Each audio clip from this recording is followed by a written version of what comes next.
10 વર્ષ બાદ હોળી પર બનશે અત્યંત શુભ રાજયોગ। 3 રાશિવાળાને અપાર આકસ્મિક ધનલાભ થશે। મિત્રો, વિડીયોને છેલ્લે સુધી જુઓ જેથી સંપૂર્ણ જાણકારી જાણી શકો। મિત્રો, આ વખતે હોળી પર શુક્ર અને મંગળની યુતિ બની રહી છે, જેનાથી મહાલક્ષ્મી રાજયોગનું નિર્માણ થઈ રહ્યું છે। આ રાજયોગ બનવાથી કેટલીક રાશિઓના સારા દિવસ શરૂ થઈ શકે છે। આ સાથે જ આકસ્મિક ધનલાભ અને પ્રગતિના યોગ બની રહ્યા છે। વૈદિક જ્યોતિષ મુજબ ક્યારેક ક્યારેક હોળી અને દિવાળી પર એવા શુભ અને રાજયોગ બને છે જે વ્યક્તિને ધનલાભ અને પ્રગતિ કરાવે છે। આ વખતે હોળી પર શુક્ર અને મંગળની યુતિ બની રહી છે, જેનાથી મહાલક્ષ્મી રાજયોગનું નિર્માણ થઈ રહ્યું છે। આ રાજયોગ બનવાથી કેટલીક રાશિઓના સારા દિવસ શરૂ થઈ શકે છે। આ સાથે જ આકસ્મિક ધનલાભ અને પ્રગતિના યોગ બની રહ્યા છે।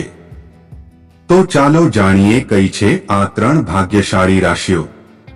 નંબર 1, તુલા રાશિ। તુલા રાશિવાળા માટે મહાલક્ષ્મી રાજયોગ લાભકારી સાબિત થઈ શકે છે, કારણ કે આ રાજયોગ તમારી રાશિના પંચમ ભાવ પર બનવા જઈ રહી છે। આથી આ સમય દરમિયાન હોળી પર તમને શુભ સમાચાર મળી શકે છે। સંતાનોની પ્રગતિ થઈ શકે છે। કારોબારમાં અનેક ગણો વધારો થઈ શકે છે। ધન પ્રાપ્તિ માટે અનેક શુભ યોગ પણ બની રહ્યા છે। આ સમયગાળા દરમિયાન સ્વાસ્થ્ય સારું રહેશે। સમયાંતરે આકસ્મિક ધનલાભ થશે। બેંક બેલેન્સમાં વધારો થશે। નંબર 2, વૃશ્ચિક રાશિ। મહાલક્ષ્મી રાજયોગ બનવાથી આ રાશિવાળાના अच्छे दिन શરૂ થઈ શકે છે, કારણ કે આ રાજયોગ તમારી રાશિના ચતુર્થ ભાવ પર બની રહ્યો છે, જે ભૌતિક સુખની પ્રાપ્તિ કરાવશે। વાહન અને પ્રોપર્ટી મળી શકે છે। શેર બજાર કે પછી કોઈ યોજનામાં રોકાણ કર્યું હોય તો તેમાં જબરદસ્ત લાભ થઈ શકે છે। જે લોકો નોકરી કરે છે તેમનું પ્રમોશન અને ઇન્ક્રીમેન્ટ થઈ શકે છે। નંબર 3, કુંભ રાશિ।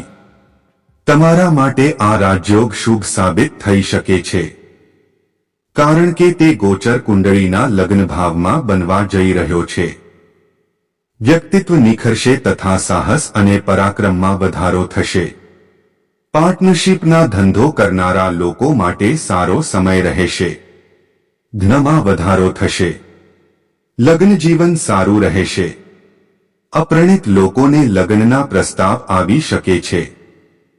આવી અન્ય જાણકારી મેળવવા માટે ચેનલને સબસ્ક્રાઇબ કરો અને કોમેન્ટમાં તમારી રાશિનું નામ લખો।